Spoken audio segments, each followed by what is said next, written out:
अङ्गीकृतं कोटिमितं च शास्त्रं नाङ्गीकृतं व्याकरणं च येन न शोभते तस्य मुखारविन्दं सिन्धूरबिन्दुर्विधवाललाटे यल्लिङ्गं यद्वचनं या च विभक्तिर्विशेषस्य तल्लिङ्गं तद्वचनं येनाक्षरसमाम्नाय लिङ्गं महेश्वरात् कृत्स्नं व्याकरणं प्रोक्तं तस्मै पाणिनये नमः। वाक्यकारं वररुचिं भाष्यकारं पतञ्जलिं पाणिनीं सूत्रकारं च प्रणतोऽस्मि मुनित्रयम्। नत्वा सरस्वतीं देवीं शुद्धां पुण्यां करोम्यहम्। पाणिनीयप्रवेशाय लघुसिद्धान्तकौमुदीम्। ॐ शान्ति शान्ति शान्ति। कल के बारे में कोई संदेह तो नहीं आपको? कोई पूछना है तो पूछ सकते हैं। कल हमने देखा लघु सिद्धांत कौमुदी, इस पद की व्याख्या। लघु माने स्वल्प, सिद्धांत माने व्याकरण संबंधी विचार, उन विचारों की कौमुदी। कौमुदी का लाक्षणिक प्रयोग है कौमुदी इव, कौमुदी के समान। जैसी कौमुदी अंधकार को निराकरण करके सूर्य के किरणों से उत्पन्न क्लेश को शांत कर देती है, इसी प्रकार यह ग्रंथ भी व्याकरण संबंधी अज्ञान अंधकार को दूर करके जो अनेक ग्रंथ पढ़ते हुए मन में जो क्लेश पैदा हुआ है, उस क्लेश को यह ग्रंथ शमन करता है, शांत कर देता है। इसलिए इस ग्रंथ का नाम क्या पड़ गया? कौमुदी पड़ गया। सादृश्यात ऐसा प्रयोग हो जाता है। चंद्र इव मुखम, तो चंद्र के समान इसका मुख है, तो कुछ सादृश्य गुण धर्म है, तभी मुख में चंद्रमा का आरोप किया जाता है। ऐसे ही ग्रंथ कौमुदी है, मतलब कौमुदी का कुछ सादृश्य है। कौमुदी जैसे आह्लादक प्रदान करती है, ऐसा यह ग्रंथ भी पढ़ने वाले को आह्लाद प्रदान करता है, माने सुकरता से व्याकरण संबंधी ज्ञान को प्राप्त करा देता है। ऐसा अर्थ आप समझ। नाम पर विशेष ध्यान दे, समास आदि। कल संज्ञा प्रकरण आरंभ हो गया। अब प्रारंभ में ही 14 माहेश्वर सूत्र रखे हैं, जिस 14 माहेश्वर सूत्र के आधार पर ही सकल व्याकरण के सूत्र का निर्माण किया गया है। ये 14 माहेश्वर सूत्र, इनको अक्षर समाम्नाय कहते हैं, वर्ण समाम्नाय कहते हैं, माहेश्वर सूत्र कहते हैं। अक्षर समाम्नाय का मतलब क्या होता है? वर्णानाम आनुपूर्वेण सन्निवेश क्रम विशेष। अक्षर समाम्नाय वर्णों का आनुपूर्वी पूर्वक सन्निवेश क्रम विशेष, सन्निवेश रखने का जो क्रम विशेष है, उसको क्या कहते हैं? अक्षर समाम्नाय कहते हैं। ये 14 सूत्र शिव जी के द्वारा प्राप्त हो गए। तो 14 सूत्र तो वेद के नाई कहे गए, वेद के समान है। तो वेद की उत्पत्ति होती है क्या? नहीं होती है। वेद को नित्य कहा गया, यस्य निश्वसितम वेदाः। इसी प्रकार ये सूत्र भी नित्य है। नित्य है तो फिर ये शिव जी के द्वारा आ गए, ऐसा कैसा कहा जाता है?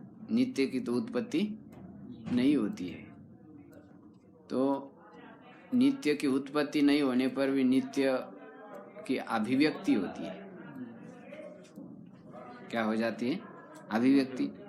जो वस्तु हमेशा है, किसी वस्तु के द्वारा ढक जाती है, तो ढकने के बाद उसका ज्ञान नहीं हो पाता है, तो उसको अभिव्यक्त करने से वह अनुभव में आ जाती है, दिखाई देती है।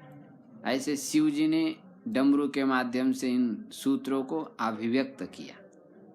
ये सूत्र तो पहले से ही है। और पानी खोल दीजिए, अभिव्यक्त किया। और जो अंत के जो अनुबंध है, बस जाना है आना है। आज है जो अनुबंध है वे अनुबंध शिव जी ने जोड़ दिया, ऐसा कहना है। इसलिए इसको माहेश्वर सूत्र कहते हैं। अंतिम जो 14 अनुबंध है वह किसने जोड़ दिए है? शिव जी ने जोड़ दिए। अथवा अब इसके विषय में विवाद है, तो इसलिए कई लोग कहते हैं पाणिनि महर्षि ने उसको अंत में जोड़ दिया, इसलिए पाणिनि सूत्र भी इसको कहा जाता है। तो प्रत्याहार निर्माता एक सूत्र है। प्रत्याहार सूत्रों का निर्माता कौन, ऐसा ग्रंथ लिखाया है श्री भीमसेन शास्त्री जी के द्वारा। वो छोटा सा ग्रंथ है, तो उसको भी पढ़ लेना चाहिए इसका, और विशेष विश्लेषण उसमें दिया गया है। तो अभी फिलहाल तो यही समझना है कि ये सूत्र शिव जी के द्वारा ही प्राप्त हो गए। शिव सूत्र इसको कहते हैं, माहेश्वर सूत्र कहते हैं। तो ये केवल अभिव्यक्त किए हैं, वेद के समान होने के कारण इसको वर्ण समाम्नाय कहा गया है। मंत्र के तुल्य ही ये सूत्र है। तो इसलिए जिस प्रकार हम वैदिक मंत्रों से शिव आराधन करते, ऐसे इसी सूत्र के द्वारा भी हम शिव जी का आराधन कर सकते हैं, और वही मंत्र का जो फल है वही इसके द्वारा भी प्राप्त कर सकते हैं। तो प्रथम 4 सूत्रों में स्वर को बताया है। स्वर वैसे स्वराविंशतिरेकश्च 21 स्वर बताए। पाणिनि शिक्षा में यहाँ पर 9 स्वर बताए हैं। इसी 9 स्वर के अंतर्गत ही वह 21 स्वर आ जाते। उसके जो आवांतर भेद है, आई के, उ के, उसको लेकर के 21 भेद हो जाते हैं। तो 9 स्वर यहाँ पर दिए हैं। 4 सूत्रों में स्वर बताए गए। स्वर किसको कहते हैं? स्वयमेव राजते इति स्वरा। स्वयमेव राजन्ते, जो स्वयं ही राजन्ते माने प्रकाश्यन्ते, प्रकाशित होते हैं, अभिव्यक्त होते हैं, उसको क्या कहते हैं? स्वर कहते हैं। मतलब अन्य जो जैसे प्रमुख स्वर तो अ, ई, उ, री, यही 5 ही है। 5 स्वर स्वयं प्रकाशमान है, ब्रह्म की तरह, आत्मा की तरह, इसलिए उसको स्वर कहते हैं। और अन्य जो स्वर है वो मिश्रित है, ए, आई, ओ, औ, 2 स्वरों से मिला करके बने हैं, इसलिए मिश्रित है। और अन्य जो व्यंजन आदि भी है, व्यंजन है, वो भी दूसरे के अधीन होकर के ही अभिव्यक्त हो पाते हैं, इसलिए तो उसको व्यंजन कहा जाता है। वर्णों में 2 भेद, स्वर और व्यंजन। तो व्यंजन को व्यंजन क्यों कहते हैं? आचम विना येषाम अभिव्यक्तिर नास्ति, सव्यंजना या व्यंजनम, तत्व्यंजनम नपुंसकलिंग। आच के बिना जिनकी अभिव्यक्ति नहीं होती उसको क्या कहते हैं? व्यंजन कहते हैं। विगता अंजना आचम विना यस्य तत् व्यंजनम। आच के बिना जिनकी क्या नहीं होती है? अभिव्यक्ति नहीं होती है, उसको व्यंजन कहते हैं। व्यंजनानि तानि व्यंजनानि। व्यंजन उनको इसीलिए कहा जाता है क्योंकि आज के बिना कोई व्यक्ति उसको बोल ही नहीं सकता है। कितना भी चतुर व्यक्ति हो, बोलो स्वर मत लगाओ और बोलो, बोल करके दिखाओ। क बोलेगा तो उसमें आ ही जाएगा। जैसे कोई भी व्यक्ति म का उच्चारण दोनों ओष्ठ को बिना लगाए बोल सकता है? कर सकता है? नहीं कर सकता। म बोलेगा तो दोनों ओष्ठ उसके चिपक ही जाएगी। कितना भी प्रयास करके देखो ऐसा नहीं होता। म जैसा कहे चिपक जाता है, कितना भी कंट्रोल। ऐसे आचों के बिना व्यंजनों का उच्चारण नहीं होता है। क्लिष्टता आपत्ति, आज के बिना यदि कोई कर भी जाए उच्चारण तो बड़े क्लेश से उच्चारण करना पड़ेगा, वैसा होगा ही तो इसलिए इन वर्णों को व्यंजन कहा जाता है। आज के बिना इनकी अभिव्यक्ति नहीं, कोई भी स्वर उसमें एक आ ही जाता है, अ ई उ री ली इनमें से। तो ये स्वर और व्यंजन, स्वर कितने हो गए 9 और व्यंजन कितने हैं 33। 33 व्यंजन है, वो 10 सूत्रों में दिए गए। 33 और 9 कितने हो जाएंगे 42 हो जाएगी। यानी कुल मिलाकर के यहाँ पर जो व्यवहार होगा वो 42 वर्णों के अंदर हम करेंगे। कितने वर्णों के अंदर 42 वर्णों के अंदर स्वर 9 है और व्यंजन कितने हैं 33 है। तो उसके अंदर हम विचार करेंगे। अब जो स्वर है वो 4 सूत्रों में आ गए और व्यंजन कितने सूत्रों में आ गए 10 सूत्रों में आ गए। अब ये जो व्यंजन रखे गए हैं सूत्रों में वे बड़े विचित्र ढंग से रखे हैं। जैसे हम अल्फाबेट में पढ़ते हैं तो क ख ग घ ङ च छ ज झ ञ आगे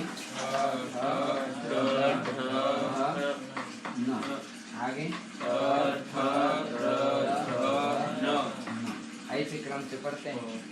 किंतु यहाँ पर माहेश्वर सूत्रों में जो पहले व्यंजन के सूत्र है कौन सा हयवरट ये है। तो हयवर सूत्र में पहला क्या रखा गया रखा गया और फिर य व र ल। ये जो व्यंजन है ये व्यंजन अच और व्यंजन के बीच में आ गए। किसके बीच में आ गए अच और व्यंजन के बीच में आ गए। ये भी व्यंजन ही है। अच और व्यंजन के बीच में आ जाने से इनका नाम क्या पड़ गया अंतस्थ। क्या पड़ गया अंते तिष्ठति अंतस्थ। दोनों के बीच में रहते इसलिए इसको क्या कहते हैं अंतस्थ कहते हैं। अच और व्यंजन के बीच में आ गए ना, बाद में यम अंगननम है और इधर अच है इसलिए इसका नाम अंतस्थ पड़ गया। ये इसका कारण है। इसको अंग्रेजी में स्वर के रूप में भी परिगणन किया जाता है ये जो य व र ल है इसको, लेकिन यहाँ पर इसको व्यंजन ही कहा जाता है। अब यम अंगननम या जो है आगे वाला सूत्र है सप्तम सूत्र है तो उसमें ये पंचम वर्ण आ गए। देखो ये है क वर्ग, ये च वर्ग, ट वर्ग, त वर्ग और 5 हो गए। प वर्ग 1 हो गया, लास्ट में रह गए। ये 5 वर्ग है। अब इनको गिनने की तरीका क वर्ग जब कहेंगे तो क्या कहते हैं हम क ख ग घ ङ। और प्रत्येक वर्ग का प्रथम वर्ण जब कहते हैं तो हाँ क च ट त प ऐसा गिनते। द्वितीय वर्ण कहेंगे तो ख छ ठ थ प। तृतीय कहेंगे तो चतुर्थ कहेंगे तो और पंचम कहेंगे तो ग या नम। ऐसा गिनना करते। तो अब हम यदि कहेंगे कि वर्ग के पंचम वर्ण किस सूत्र में आ गए, वर्ग के पंचम वर्ण किस सूत्र में आ गए यम गणनम। अब उसमें भी यदि हम बोलेंगे ग या नम इस दृष्टि से बोलेंगे तो सूत्र में तो वैसा क्रम नहीं रखा है। सूत्र में तो क्या लिखा है यम गणनम ऐसा रखा है। तो वो क्यों रखा है वो पाणिनि महर्षि ने अपने दिमाग से रखा है। पहले य रखा फिर बाद में क्या रखा य म फिर ग फिर न और ये फिर ऐसा सभी जगह पर। अब ऐसे हम यदि गिनने लग जाएंगे तो घजड़ दब गजड़ दब, लेकिन सूत्रों में जब उन्होंने क्रम रखा है तो पहले प्रत्येक वर्ग का जो प्रथम वर्ण है उसको नहीं रखा है। पहले किसको रखा है तृतीय वर्ण या द्वितीय को रखा, फिर बाद में किसको रखा पंचम और फिर बाद में यम ग हो गया तृतीय, फिर बाद में द्वितीय चतुर्थ ये ग प्रथम हो गया ना, हाँ, प्रथम। और फिर यम न, ये हो गया चतुर्थ। और फिर तृतीय तृतीय तृतीय चतुर्थ। हाँ, इस प्रकार जो है मतलब माहेश्वर सूत्र में इन प्रत्येक वर्ग के जो प्रथम द्वितीय तृतीय चतुर्थ पंचम वर्ण है उनके क्रम का व्यत्यास करके पानी में अर्चने रखा है। अब वो किस लिए रखा है? क्योंकि विशेष रूप से उनको क्या करना है, उसमें प्रत्याहार आदि बनाना है, इसलिए उन्होंने इस व्यत्यास इस क्रम का जो है उल्लंघन किया है। तो पहले द्वितीय वर्ण रखे गए, फिर पंचम, फिर प्रथम, फिर चतुर्थ और फिर तृतीय रखे गए। ऐसा रखे गए ना, य म ग न। गुरुजी तृतीय चतुर्थ यहाँ वो क्रम गुरुजी ठीक न। करना पड़ेगा। न नकार। अच्छा, एक मिनट। यहाँ वहाँ पर तृतीय इधर पंचम, तो पंचम पंचम ठीक है, फिर प्रथम ग और फिर तृतीय, वहाँ तृतीय है, तृतीय आएगा। अच्छा, और फिर चतुर्थ, यहाँ पर चतुर्थ, लास्ट में चतुर्थ न आएगा, ऐसा है। वो मकार नीचे है गुरुजी, वहाँ द्वितीय करना पड़ेगा। य म ग ऐसा। वहाँ नीचे वहाँ पे ऊपर। इस क्रम से रखा गया ना, या मांगा न नम। तो ऐसे ही क्रम से ये रखे गए हैं, पहले द्वितीय, फिर पंचम, फिर प्रथम, फिर तृतीय और फिर चतुर्थ। ऐसे आप देखेंगे आगे भी झभय घड़दस, इसमें वर्ग के चतुर्थ वर्ण दे दिए हैं। तो पहला झभय झ ले लिया, फिर भ ले लिया, पंचम वर्ण का है ना, भ है, हाँ भ है। भ, और फिर उसके बाद घ, वो आ गया चतुर्थ, या तृतीय है, कहाँ आएगा, ये प्रथम है, ये हो गया। फिर ढ आ गया, वह ढकार है, वो तृतीय स्थान पर आ गया। मतलब उधर ये इस क्रम से यदि देखेंगे तो इसका कितना क्रमांक है, तीसरा क्रमांक है ना। तो तृतीय और इस माहेश्वर सूत्र में इसका कितना क्रमांक आ रहा है, झ ब घ ढ, चतुर्थ क्रमांक आ रहा है। और ध ये वर्ण क्रम में कितना है, चतुर्थ है। हाँ चतुर्थ। तो ये पंचम आ रहा है। सभी जगह पर सेम आ रहा है क्या अलग अलग आ रहा है? जैसे अब ये तो हो, हाँ यकार प्रथम है, हाँ, फिर मकार ये यहाँ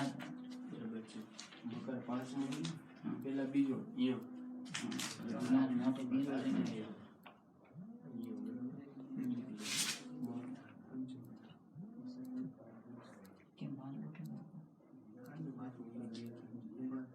यहाँ पर य ले लिया ना, इसी प्रकार इसी वर्ग का क्या ले लिया है, पहला झ ले लिया, इसी प्रकार म ले लिया पंचम वर्ण, इसी प्रकार यहाँ पर भी क्या लिया, पंचम वर्ण लिया, बराबर ले रहे ना सब। इसी प्रकार वहाँ पर क्या ग ले लिया तृतीय में, तो इसी प्रकार तृतीय का क्या ले लिया यहाँ पर, झ घ घकार ले लिया, ठीक है तृतीय। और चतुर्थ में हो गया न, ये त वर्ग का है, ये चतुर्थ है सूत्र में। तो पहले में भी ऐसा है और दूसरे में भी ऐसा है। इसी प्रकार पंचम में कौन सा रखा है, चतुर्थ वर्ग का रखा है, चतुर्थ वर्ण। तो वही अंत में पहले में भी वैसा ही रखा है, न इसमें भी ऐसा है। तो इसी क्रम, ये क्रम रखा है 2 5 1 3 4, ऐसा क्रम रखा है सभी। तो इनको 5-5 वर्ण के रूप में आपको गिनना है। प्रत्येक वर्ग का पंचम वर्ण यमगणनम सूत्र में है, प्रत्येक वर्ग का चतुर्थ वर्ण झबय घड़दश में है, प्रत्येक वर्ग का तृतीय वर्ण जबगढ़ दश में आया हुआ है। और उसका क्रम बदल दिया है पाणिनि महर्षि। प्रत्येक वर्ग का द्वितीय वर्ण खप छठ थ में आया और प्रत्येक वर्ग का प्रथम वर्ण कचट तप ये चट तव कपय में आ गया है। इस क्रम से ये रखे हैं। वो क्रम केवल प्रत्याहार को बनाने के लिए ही ऐसे रखे, और भी उसके ऊपर विचार होगा सूक्ष्म। अब अंत में जो वर्ण है उसको ऊष्म वर्ण कहते हैं, श श सर हल। क्योंकि ऊष्मा को, गर्मी को ये पैदा करते हैं शरीर के अंदर, इसलिए इनको कौन से वर्ण कहते हैं? ऊष्म वर्ण कहते हैं। इसको बोलते समय महाप्राण है, प्राण का भी अधिक प्रयोग होता है इसको उच्चारण करते समय, इसलिए इसको ऊष्म वर्ण कहते हैं। अब इन 14 सूत्रों के अंतर्गत ह का 2 बार उच्चारण किया गया है, बाकी वर्ण तो एक ही बार है। तो ह का 2 बार उच्चारण क्यों किया गया? इसका समाधान क्या है? हकारम द्विरूपातम अयम अतिशली वांछता अर्हेन अदुक्षत इति एतत् द्वयम सिद्ध्यति। ऐसा एक श्लोक बना दिया विद्वानों ने। अर्हेन और अदुक्षत ये 2 रूप की सिद्धि करना है। किसकी किसकी? अर्हेन और अदुक्षत, ये तिङंत का रूप है। लुंग लकार का ये रूप बनता है परस्मै पद में। अर्हेन, आप अर्ह शब्द है योग्यार्थ में, उसका तृतीयांत क्या बनेगा? अर्हेन। यदि हयवरट में ह यदि नहीं लिया जाता तो अर्हेन में क्या नहीं हो पाता? नकार नहीं हो पाता। कैसा नहीं हो पाता? क्योंकि सूत्र में क्या कहा? 8 को पांग नुम व्यवाय पे, 8 कवर्ग पवर्ग नुम इत्यादि का व्यवधान होने पर किसी 1 2 3 का, तो नकार को नकार हो जाता है। यदि हकार नहीं आ जाता तो हकार का क्या हो जाता? वहां पर व्यवधान हो जाता। क्या हो जाता?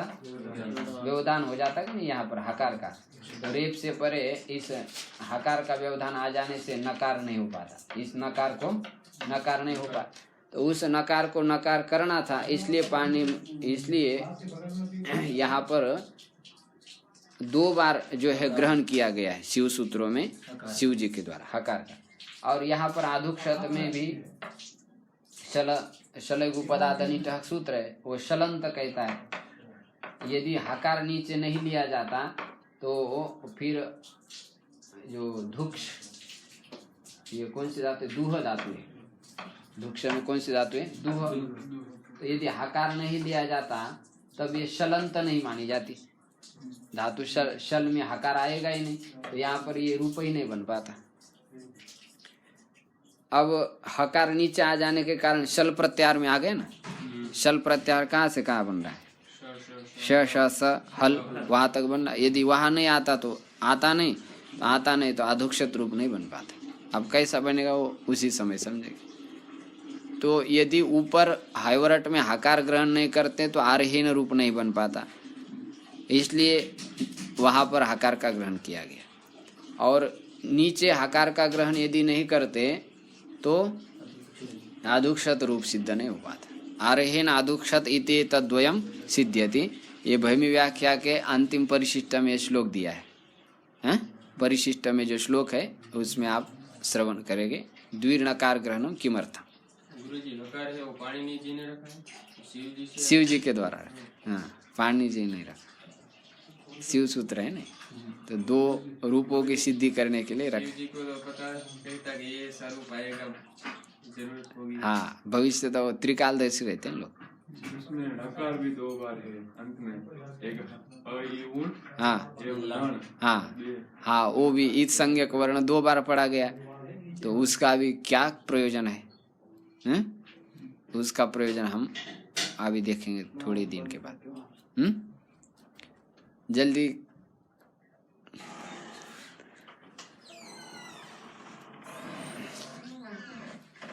तो अर्हेण आधुक्षत ऐसा है।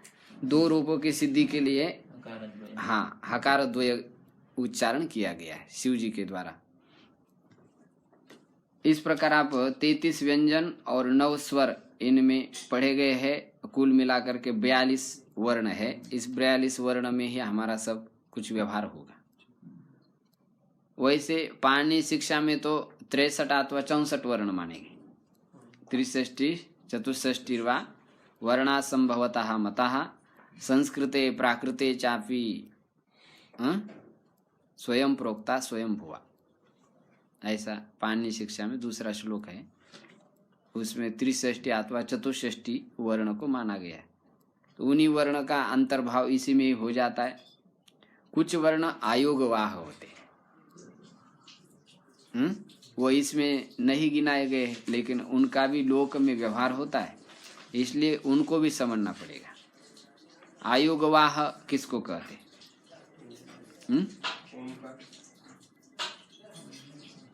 आयोगवाह योग कहते किसको? सूत्र को। योग किसको कहेंगे? और न विद्यते योग येषां ते अयोगाः, जिनका सूत्र में योग नहीं है उनको क्या कहेंगे? अयोग। अयोगाश्च ते वाह। वाह शब्द का अर्थ क्या है? वाहयन्ति निर्वाहयन्ति इति वाह। जो लोक व्यवहार को निर्वहन कर रहे हैं उसको क्या कहते हैं? वाह कहते हैं। जिनका माहेश्वर सूत्र में संबंध नहीं है किंतु लोक व्यवहार में प्रचलित है, लोक व्यवहार के जो शब्द है उसका वह निर्वहन कर रहे हैं, ऐसे जो वर्ण होते हैं उनको क्या कहते हैं? अयोगवाह। जिनका सूत्रों के साथ संबंध नहीं किंतु लोक व्यवहार में प्रयोग किया जा रहा है, ऐसे वर्ण को क्या कहते हैं? अयोगवाह कहते हैं। आयोगाश्च ते वाहा इति अयोगवाह। पहले आप इधर करेंगे बहुरी समास। योग शब्द का अर्थ सूत्र। न विद्यते योगः येषां ते अयोगाः वर्णाः, फिर वाहयन्ति इति वाहः, फिर अयोगाश्च ते वाहाश्च इति अयोगवाह, ऐसा समास करके अयोगवाह शब्द बना देंगे। तो ये अयोगवाह क्यों, कौन से वर्ण होते हैं? ये आप पूछेंगे तो वो होते विसर्ग, अनुस्वार, अनुनासिक और जिह्वामूलीय और उपदमानीय, इनको कहते हैं अयोगवाह। और अयोगवाह जो होते हैं, अयोगवाह आश्रय स्थान भागिना। अयोगवाह वर्ण ये जिसके आश्रय में होते हैं उसी के स्थान को प्राप्त कर लेते हैं, ऐसा उसका नियम है। वो सब अब हम तुल्या से प्रयत्नम के ऊपर तो पढ़ने वाले। जिसके आश्रय में रहते, जैसे हरि राम, इसी प्रकार गुरु। अब यहाँ पर विसर्ग किसके आश्रित है? यहाँ पर ई के आश्रित है, यहाँ पर अ के आश्रित है, यहाँ पर उ के आश्रित है। तो इन विसर्ग का जो स्थान होगा वो यहाँ ईचवेशनम तालु, यहाँ पर कंठ और यहाँ पर ओष्ठ, आश्रय स्थान भागिन का ये अर्थ होगी। तो ये आप ध्यान रखेंगे। अयोगवाह कुछ वर्ण है जो इसमें नहीं है, उसका प्रयोग हम आगे करेंगे। तो ये जो 14 सूत्र है, इन 14 सूत्रों के जो अंतिम वर्ण है, उस अंतिम वर्ण का एक नाम होता है, उसको कहते हैं इत। क्या कहते हैं? इत का मतलब क्या होता है? एति गच्छति इति इत। जिसकी भी इत संज्ञा हो जाती है वो तुरंत भाग जाता है, तस्य लोभ से उसका आदर्शन हो जाता है, इसलिए उसको इत कहते हैं। एति गच्छति इति इत।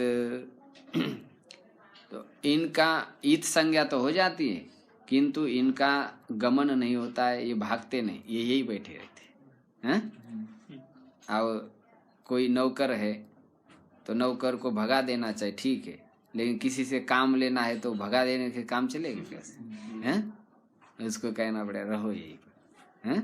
और जिससे काम नहीं लेना उसको कहो तुम जाओ भाई, कोई जरूरत नहीं। तो ऐसे ये जो 14 इत संज्ञक वर्ण हैं उनसे और भी प्रत्याहार कुछ बनाने, इसलिए उनकी इत संज्ञा तो होगी किंतु उसका तस्य लोप से लोप नहीं होगा। ये बाद में समझाएंगे आपको। चलो, अब 14 सूत्रों का आपको परिचय हो गया। इसकी आप प्रतिदिन आवृत्ति करते जाइए, नाम जप की तरह इनका भी जप करते रहिए तो ठीक है, नहीं करते रहे तो समझना तो आवश्यक है। चलो, इति माहेश्वराणि सूत्राणि अनादि संजार्थानि। इति इति इस प्रकार ये प्रतिज्ञा वाक्य है। माहेश्वराणि सूत्राणि अनादि संज्ञार्थानि। ये माहेश्वराणि, महेश्वरात आगतानि इति माहेश्वर, महेश्वर जी के द्वारा प्राप्त हो गए। आगतार्थ में अण प्रत्यय हो गया तो माहेश्वर बन गया। तो माहेश्वर शब्द जो शिव जी का वाचक है वो पुल्लिंग में चलेगा या नपुंसकलिंग में चलेगा? पुल्लिंग में चलेगा। पुरुष का वाचक है तो शब्द तो पुल्लिंग में ही चलना चाहिए। और यहाँ पर प्रयोग हो रहा है माहेश्वराणि नपुंसकलिंग, क्यों हो गया? सूत्राणि। हाँ, सूत्राणि का यह क्या है? विशेषण है। केशाम सूत्राणि? महेश्वराणि। कानि सूत्राणि? माहेश्वराणि। महेश्वर संबंधिनी सूत्राणि एतानि। तस्मात् अत्र नपुंसकलिंगस्य प्रयोगः पंडित श्री वरदराजाचार्येण अथवा वासु पंडित श्री भट्टोजी दीक्षितेन कृतः अस्ति। विशेष्य अनुसारेण एव विशेषणस्य लिंगवचन विभक्तयः सन्ति इति नियमः अस्ति। तदर्थ एव मया श्लोकः भवद्भिः लेखितः। यल्लिंगं यद्वचनं याच विभक्तिर् विशेषस्य तल्लिंगं तद्वचनं स विभक्तिर् विशेषणस्य। यत् लिंगं यद्वचनं या विभक्ति विशेषस्य भवति, विशेष्यवाची शब्दस्य भवति। तद्लिंगं तद्वचनं सा एव विभक्ति विशेषणस्य, अर्थात विशेषणवाची शब्दस्यापि भवति रेव। ये नियम आपको याद है, इसलिए कठिनाई नहीं जाएगी। देखिए, माहेश्वराणि सूत्राणि अनादि संज्ञार्थानि। अन आदि यासाम ता अनादि। अन जिसके आदि में है उसको कहा जाएगा अनादि। पहली जो संज्ञा बन रही है कौन सी संज्ञा बन रही? अन। एक नामकरण कर रहे हैं। अन कितने वर्णों का नाम है? अ, ई, उ। इन 3 वर्णों का नाम क्या है? अन। तो पहली संज्ञा बन रही है अन, इसलिए कहा गया अनादि। अनादि का संज्ञा, अनादि संज्ञा। अनादि अनादय अन आदि येषाम यासाम ता अनादि। अन आदि में है जिन संज्ञाओं के, उन संज्ञा को क्या कहा जाएगा? अनादि। फिर इसका बहुवचन करेंगे अनादयश्च ताः संज्ञा इति अनादि संज्ञा। कर्मधारय समास करेंगे। अन आदि जो संज्ञा है और अनादि संज्ञा ही प्रयोजन है जिन सूत्रों का, उन सूत्रों को क्या कहा जाएगा? अनादि संज्ञार्थानि। इस समास का मामला थोड़ा सा सूक्ष्म है, एक बात समझने से समझ में आ जाएगा। पहला समास कौन सा कर दिया हमने? अनादि में अन आदि यासाम ता अनादि। अन आदि संज्ञा जिसके आदि में है। अन आदि संज्ञा जो अब बनाएंगे हम 42-43 है ना, तो ये सब के आदि में अन संज्ञा है। तो अनादिश्च ताः संज्ञा, जो अनादि संज्ञा है, कर्मधारय समास कर दिया। फिर अर्थ, अर्थ शब्द का क्या अर्थ होता है? प्रयोजन। अर्थ शब्द का क्या अर्थ है? प्रयोजनम। तो अनादि संज्ञा अर्थः प्रयोजनम येषां सूत्राणां तानि सूत्राणि अनादि संज्ञार्थानि, ऐसा बन गया। अनादि संज्ञा प्रयोजन है जिनका, ये जो माहेश्वर सूत्र है ये क्यों बनाए? टाइम पास के लिए थोड़े बनाए, वो बनाए है अनादि संज्ञा के लिए। जो अनादि संज्ञाओं का प्रयोग हम व्याकरण में करेंगे, इसीलिए ये सूत्र बनाए गए। ये सूत्र महेश्वर शिव जी के द्वारा प्राप्त हुए हैं और ये अनादि संज्ञा के लिए है। ये प्रतिज्ञा वाक्य इसको कहेंगे। हैं? देखेंगे 4 नंबर टिप्पणी। किमर्थानि इमानि, ये जो सूत्र है वह किस लिए बनाए गए हैं? अत उत्तम अनादि। अनादिर्यासाम ता अनादयः। अनादयश्च ताः संज्ञा इति अनादि संज्ञा। ताः अर्थः प्रयोजनम। अनादि संज्ञाः अर्थः प्रयोजनम येषां तानि अनादि संज्ञार्थानि। पूरा समास नीचे दिया हुआ। 4 नंबर टिप्पणी मिल गई स्वामी? मिल गई। गीता भवन का संस्करण है ना?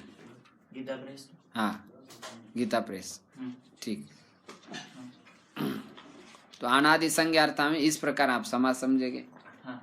चलो, अब सूत्रानी अनादि संज्ञार्थानी माहेश्वरानी, ये सूत्र महेश्वर जी के द्वारा प्राप्त हो गए। किसको प्राप्त हो गए? पानी महर्षि को। शिव जी के कृपा प्रसाद से ही ये सूत्र प्राप्त हो गए, ऐसा उसका अर्थ है। तो शिव जी के द्वारा पानी महर्षि को ये सूत्र प्राप्त हो गए, इसमें क्या प्रमाण है? कैसे प्राप्त हो गए पानी महर्षि को? हाँ, उन्हीं को ही क्यों चुनाया? क्या कारण है? हम लोगों को भी सुना देते तो अच्छा हो जाता, हम भी नाम लगा देते हमारा। पानी महर्षि जब अपने विद्यालय में गुरुकुल में पढ़ते थे तो उस समय वो बहुत मंदमती थे, अत्यंत स्थूल बुद्धि वाले थे, बुद्धि काम ही नहीं करती थी। गुरुजी कहते थे इको या नची, उस समय तो कोई और व्याकरण होगा तो वो व्याकरण पढ़ा रहे थे। वैदिक व्याकरण। हाँ, कुछ व्याकरण होगा, वैदिक योगी याज्ञवल की शाखाएं अथवा कात्यायनी शिक्षा आदि है, बहुत सारे व्याकरण संबंधी। तो बहुत सारे और विद्यार्थी भी थे। गुरुजी जब उनको प्रश्न पूछते तो बस वो शांत रह जाते या ऊपर देखते थे, और दूसरे विद्यार्थी को खटाखट उत्तर देने लग जाते। तो पानी महर्षि को आप सबके बीच में पूछा जाए तो अपमान तो लगता था। 1 दिन 2 दिन 3 दिन सहन कर लिया हैं? कई विद्यार्थी कहते गुरुजी आप जो है सबके बीच से मत बोला करो, हमको पूछा मत करो, एकांत में जितना चाहे पूछ लो, या तो फिर आप, हम पढ़ना चाहते हैं आपसे लेकिन आप एकांत में पढ़ाओ, आप स्पेशल हमारी क्लास लगाओ, सबके साथ मैं पढ़ ही नहीं पाता। ऐसे एक छात्र कह रहे थे, मैंने कहा ऐसा तो संभव नहीं, पढ़ाई तो साथ मिल करके होगी, तभी तो बुद्धि के ऊपर जोर पड़ेगा, और जोर पड़ेगा तभी ज्ञान अंदर घुसेगा, और बुद्धि के ऊपर जोर ही नहीं पड़ेगा तो फिर सुस्ताए रहेंगे, फिर चढ़ेगा नहीं का। मिल करके पढ़ लेने का इसीलिए ये विद्यालयों में गुरुकुलों में ये रिवाज रखा गया, रीति रखी गई। उस समय मन केंद्रित होता है ना। अब अकेला होने से क्या है, गुरुजी को जो उत्तर दो, गुरुजी तो सब कुछ पहाड़ ऊपर देने वाले तो इसलिए सबके बीच में पढ़ाई तो कर रहे थे लेकिन प्रश्न का उत्तर नहीं दे पा रहे थे, इसलिए अपमान कुछ दिन तो सहन किया। एक दिन थोड़ा मूड में आ गया प्रसंग, गुरुजी ने पूछा, और उसके साथ कात्यायन जी पढ़ रहे थे, वार्तिककार है वररुचि, तो उन्होंने उत्तर दे दिया तो उनका बड़ा अपमान हो गया। कात्यायन जी बड़े तेज बुद्धि वाले थे, जैसा ही गुरुजी प्रश्न पूछते तुरंत उत्तर दे। तो उस दिन एक दिन का पानी महर्षि को बड़ा अपमान महसूस हो गया कि क्या जीना है हमारा, हम एक उत्तर नहीं दे पा रहे हैं, जीने से क्या मतलब है, जा करके आप आत्महत्या कर देते। रोते हुए जा ही रहे थे गुरु माता जी, पानी महर्षि के गुरु जी का नाम वारसागण्य है। तो गुरु माता जी ने कहा कहाँ जा रहे हो बेटा? बोले आप जा रहा हो, कोई जीने का मतलब नहीं है, आत्महत्या कर देता हूँ। अरे बोले जीवन इतना अनमोल है, ये आत्महत्या करने के लिए थोड़ा मिला है, और आत्महत्या करके भी क्या तो मुक्त थोड़ा हो पाओगे, फिर दोबारा आना ही पड़ेगा। तो बोले फिर क्या करूँ, मेरे को तो कोई प्रश्न का उत्तर आता ही नहीं। बोले देखो तपसा किन्न साध्यते, तपस्या से क्या मिलता नहीं संसार में, तुम जा करके तपस्या करो, भगवान की कृपा हो जाएगी तो तुम्हारी बुद्धि खुल जाएगी। अच्छा बोले तपस्या से हो जाएगा काम? हाँ बोले हो जाएगा। तो कहाँ जाओ? बोले उत्तराखंड की दिशा देखो, उसी मार्ग में तुम चले जाओ, और जहाँ तुमको अच्छा लगे वहाँ बैठ जाओ। तो पानी महर्षि हरियाणा से निकल पड़े और इधर सप्त सरोवर में आकर के तपस्या करी, खूब तपस्या करी। उसी समय सनकादिक ऋषि भी आपने कुछ ना कुछ लीला विनोद के दृष्टि से तपस्या कर रहे कि हमको भी और कोई एक आधा मोक्ष का साधन आप बताइए। यद्यपि वो तो नित्य मुक्त ही है, लेकिन तो भी मोक्ष के प्राप्ति के लिए वो भी तपस्या कर रहे हैं। शिव जी जब प्रसन्न हो जाते हैं तब वो कहते कोई मोक्ष का साधन बता दिए तो भगवान शिव जी उनके सामने तांडव नृत्य कर लेते। और तांडव नृत्य करते समय डमरू बज जाता है, उसी डमरू में से ये गुड़ गुड़ गुड़ गुड़ गुड़ गुड़ गुड़ गुड़ गुड़ गुड़ कहते कहते आई उन री री ये ओ आई औच ऐसे जो है सूत्र निकल जाते। सनकादिक महर्षि सुन करके बड़े निहाल हो जाते। सूत्र जो सुनाए सनकादिक महर्षि के लिए, लेकिन उसी समय पाणिनि महर्षि ने वहाँ पर श्रवण किया और उन्हीं सूत्रों को श्रवण करके उन्होंने उसके साथ अनुबंध जोड़ दिया या पहले से अनुबंध जोड़े हुए थे उसको लेकर के जब उच्चारण किया तब उनके बुद्धि में एकदम प्रकाश हो गया। वैसे तब से सारे दोष धुल गए थे, मंत्रों से और धुल गए, तो बिल्कुल सूत्र का स्फुरन होने लगा उनको अंदर। तो सूत्र लग दिया वृद्धि राधे चाधे गुण इको गुण वृद्धि आदि, तो 4000 सूत्र लिख गए इसी सूत्र के आधार पर। तो इस प्रकार पाणिनि महर्षि को शिव जी के द्वारा सूत्र ये प्राप्त हो गए थे। ये प्रमाण दे रहे नीचे 2 नंबर टिप्पणी में आप देखेंगे। इति इमानि पूर्वोक्तानि सूत्राणि अनादि संज्ञार्थानि, इसके ऊपर टिप्पणी है इति इमानि पूर्वोक्तानि 14 सूत्राणि माहेश्वराणि महेश्वरात् आगतानि महेश्वर वर प्रसादात पाणिनिना लब्धानि इति फलितवार्थ है। शिव जी के कृपा प्रसाद से पाणिनि के द्वारा प्राप्त किए गए थे, ऐसा इसका अर्थ है महेश्वरात् आगतानि का अर्थ। नंदिकेश्वर काशी का कृतिका है, उसमें श्लोक दिया है नृत्तावसाने नटराज राजो ननाद ढक्काम नव पंचवारम उद्धर्तु काम सनकादि सिद्धा नेता विमर्शे शिव सूत्र जालम। उद्धार की कामना रखने वाले शिव जी है, सनकादिकों का भी उद्धार किया जाए, उनको निमित्त करके सारे संसार का ही उद्धार करना है। तो इसलिए नृत्तावसानी, नृत्य के अंतिम समय में, अवसान माने समाप्ति में, नटराज राजः, नटराज नटस्य राजा इति नटराज, नटों के नाचने वाले के राजा भगवान श्री कृष्ण, और उनके भी वह क्या है राजा है। नटराज राजा, राजाओं के राजा है, सामान्य थोड़े नाचने वाले हैं। क्योंकि श्री कृष्ण भगवान तो कालिया फन के ऊपर नाच लिए हैं, वो तो मृत्यु लोक में था, वो बड़ा विषय रहा तो था ही, उसके ऊपर नाचना भी कोई सामान्य खेल था, लेकिन नाच कर लिया उसके ऊपर, तो वो नटराज है। बाकी तो बस चटाई पर नाचते रहते, मंच पर नाचते रहते, इसलिए वो नट है। और श्री कृष्ण नटराज है। उन सभी जो फिल्मी जगत में नाचते हैं उन सब में ये श्रेष्ठ है, क्योंकि नाक फनों के ऊपर नाचना कोई खेल थोड़ा है।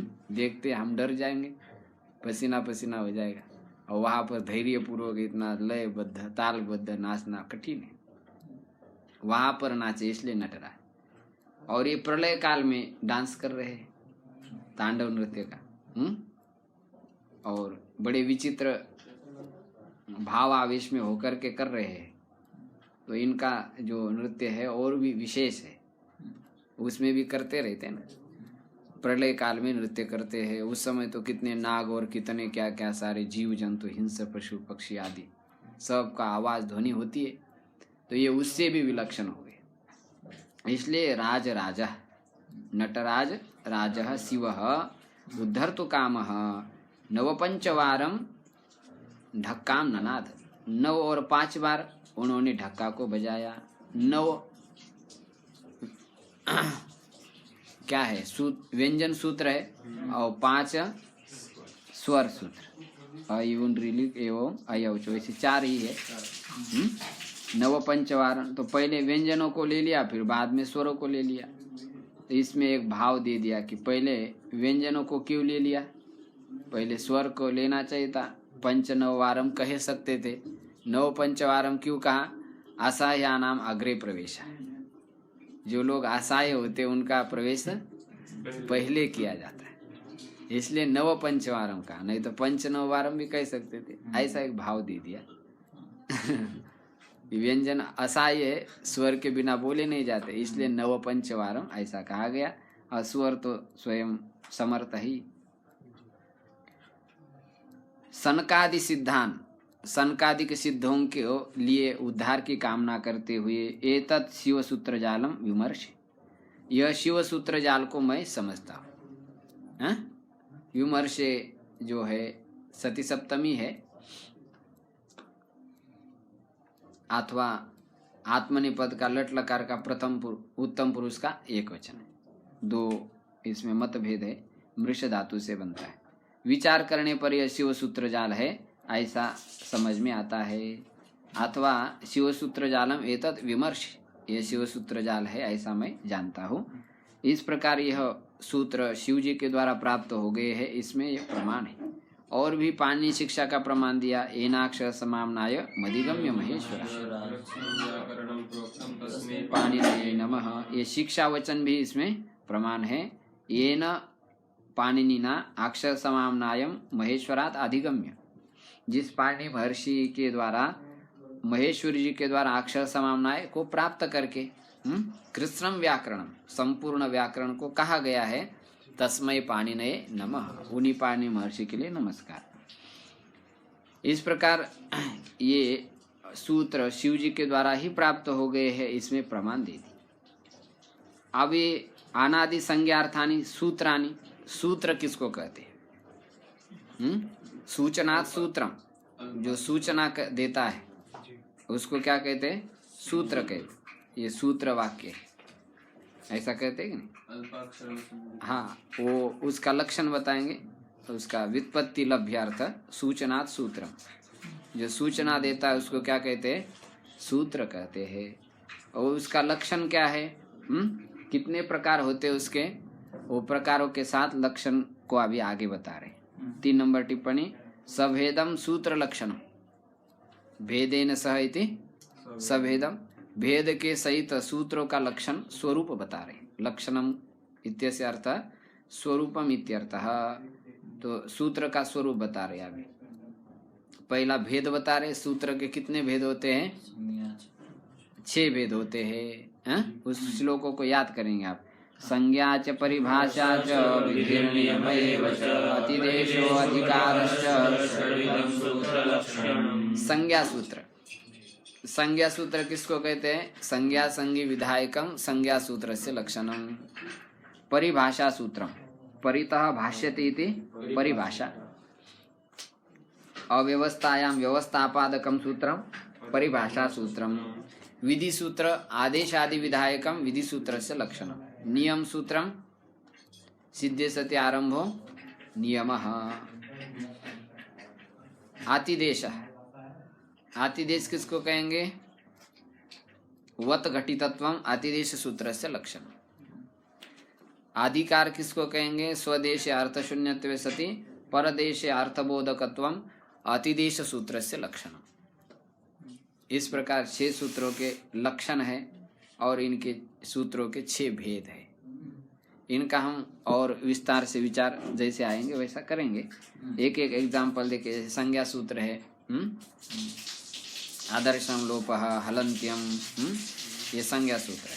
परिभाषा सूत्र है, तस्मिन् नीति निर्दिष्टे पूर्वस्य, ये परिभाषा सूत्र है।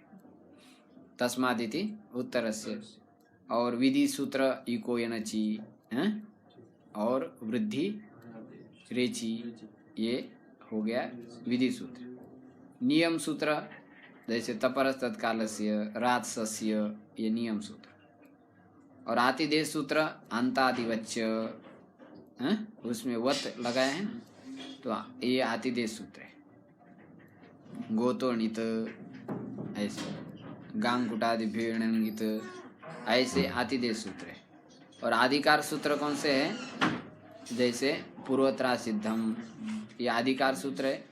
असिद्धवतत्राभात, ये आधिकार सूत्र है। इनका परिचय धीरे धीरे होता ही जाएगा विस्तार रूप से। तो ये नियमों को आप लिख करके याद कर लीजिए अभी से, तो फिट हो जाएंगे। ये सब दृढ़ीकरण करने के लिए आवृत्ति की जा रही, वैसे तो आप सब जानते ही है। आप देखें, विधि नियम सूत्र का लक्षण बता रहे। अल्पाक्षरम असंदिग्धम सारवत विश्वतो मुखम हस्तोभमनवद्यम च सूत्रम सूत्रविदः सूत्रम विदन्ति इति सूत्रविदः सूत्र को जानने वाले लोग इसको सूत्र कहते हैं। किसको? अल्पाक्षरम, अल्पानि अक्षराणि यस्मिन् तत् अल्पाक्षरम, जिसमें कम अक्षर हो उसको क्या कहते हैं? सूत्र कहते हैं। कम अक्षर होने पर फिर तो ज्ञान ही नहीं होगा कुछ, हैं? तो कह रहे नहीं, ऐसा नहीं, असंदिग्धम, वो उसमें आपको कोई डाउट भी नहीं रहेगा, बिल्कुल संदेह से रहित है। असंदिग्धम का अर्थ अविद्यमान अच्छा, असंदिग्धम न संदिग्धम इति असंदिग्धम, संदेह से रहित, ऐसा करेंगे। संदेह से रहित है, बहुरी नहीं करेंगे। सारवत माने सार अर्थ है उसमें, कम कहने पर भी सार बात है, सार अर्थवान। विश्वतोमुखम माने विस्तृत, सर्व विषयों का स्पष्टीकरण से युक्त है, विश्वतोमुखम का ये अर्थ है। अस्तोभम, स्तोभ कहते हैं निरर्थक शब्द को, और आस्तोभम का क्या अर्थ है? निरर्थक शब्द से रहित। अनवद्यम, अवद्य कहते दोष को, न वद्यम इति अनवद्यम माने दोष रहितम इत्यर्थ। 3 प्रकार के दोष होते, अतिव्याप्ति, अव्याप्ति और असंभव। ये दोष हो जाते, और भी कुछ दोष आ जाते, तो ये सब दोषों से रहित है, उसको सूत्र कहते। तो ये सूत्र का लक्षण सभी जितने सूत्र ग्रंथ है ऋषियों के द्वारा प्रणीत, उन सारे सूत्र ग्रंथों में नहीं, ये सारे मतलब सूत्रों के ऊपर ये लक्षण चला जाता। कौन सा? अल्पाक्षरम असंदिग्धम सारवत विश्वतो मुखम हस्तोभमनवद्यंच सूत्रम सूत्रविदो विदुः। इसको आप याद करें, ये सूत्र का लक्षण है। तो ये सूत्र, ये 3 श्लोक आपको याद कर लेना है। नृत्यावसाने हो गया काम, ठीक, धन्यवाद। और 6 प्रकार के सूत्र बताएं, संज्ञा च परिभाषा च, और सूत्र का लक्षण बताया, इनको आप याद कर लीजिए। अब ऊपर देखे, येषाम अन्त्या इतः, येषाम सूत्राणाम अन्त्या, अन्ते भवति अन्त्या, अंत में जो विद्यमान वर्ण है वे इतः, इत शब्द स्त्रीलिंग है, इत इतौ इतः, इतः स्युः प्रथमा बहुवचन है। इत संज्ञक हो, इन चतुर्दश सूत्र के अंत में जो वर्ण है उसकी क्या संज्ञा हो? इत संज्ञा हो। इत संज्ञा का अर्थ आपको बता नहीं, अनुवर्त संज्ञा है। पहली संज्ञा आ रही है आपको इत संज्ञा। अनुवर्त संज्ञा का मतलब अर्थानुसारी संज्ञा, अनुवर्त संज्ञा। अब आगे बता रहे हकारादिषु आकार उच्चारणार्थ। हकारादियों में जो आकार है वो किस लिए है? उच्चारण के लिए है।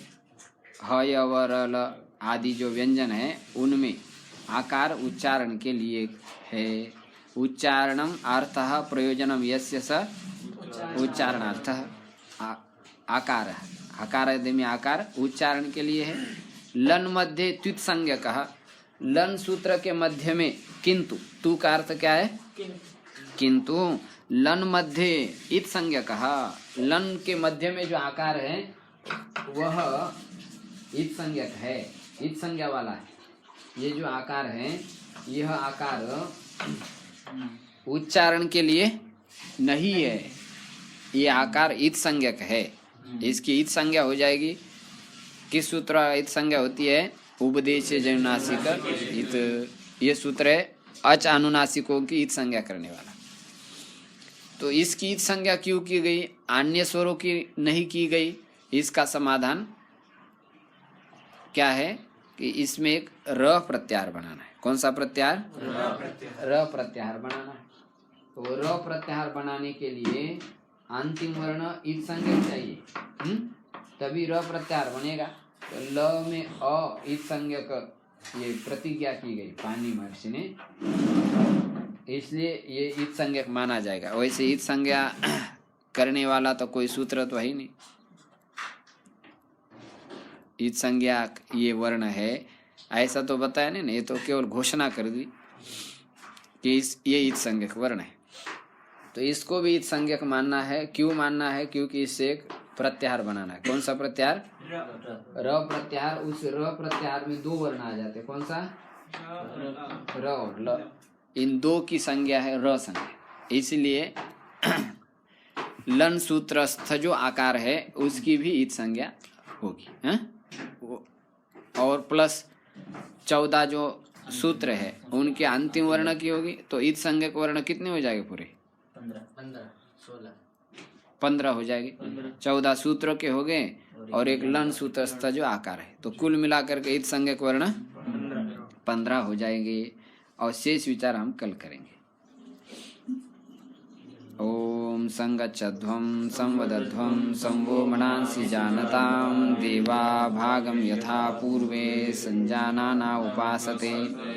ओम शांति शांति शांति।